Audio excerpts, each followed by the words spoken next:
कल आपको रोका गया था, आज अलग से इंतजाम किए गए हैं, क्या वजह, भेदभाव क्यों है दो नेताओं के बीच में? हर वर्ष की तरह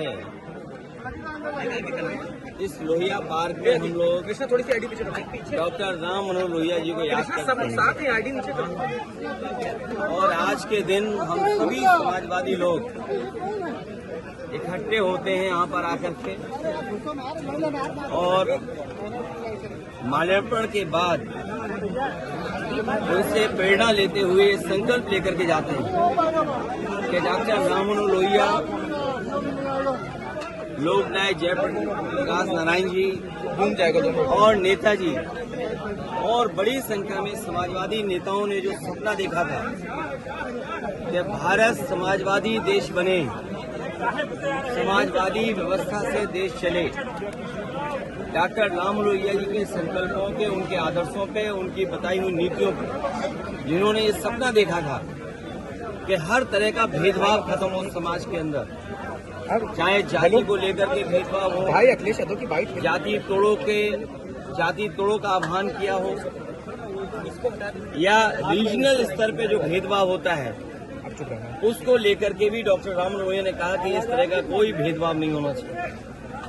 सत्य क्रांति का जो आह्वान किया था वो सही मायने में समाज को दिशा देता है। डॉक्टर राम मनोहर लोहिया को आज याद करते हुए हम संकल्प लेते हैं कि जो समाजवादी भारत का उन्होंने सपना देखा तो उस सपने को पूरा करेंगे। ये पार्क नेताजी ने बनवाया था और आज भी लखनऊ में लोगों के लिए या समाजवादी चिंतक विचारकों के लिए ये बहुत महत्वपूर्ण स्थान बन के उभरा है। इस स्थान पर सुबह से लेकर के शाम तक इस पार्क में लोग आते हैं और जब डॉक्टर राम मनोहर लोहिया के प्रतिमा के पास आते होंगे जरूर उनसे प्रेरणा लेकर के जाते होंगे। और आज देश में सच्चाई यही है कि समाजवादी व्यवस्था से ही गरीबी दूर हो सकती है, समाजवादी व्यवस्था से ही पढ़ाई का जो भेदभाव है वो खत्म हो सकता है, समाजवादी व्यवस्था से ही जो डॉक्टर राम मनोहर लोहिया ने कभी कहा था कि दाम बांधो की नीति लागू हो, तो जिस तरह से महंगाई है, बेरोजगारी है, उसको अगर कोई खत्म कर सकता है तो समाजवादी नीतियां। हालांकि जयप्रकाश जी ने संपूर्ण क्रांति का आह्वान किया था, महंगाई या भ्रष्टाचार उस समय की राजनीतिक परिस्थितियों को लेकर के सरकार को इस तरह का व्यवहार कल नहीं करना चाहिए था जिस तरह का सरकार ने व्यवहार किया था।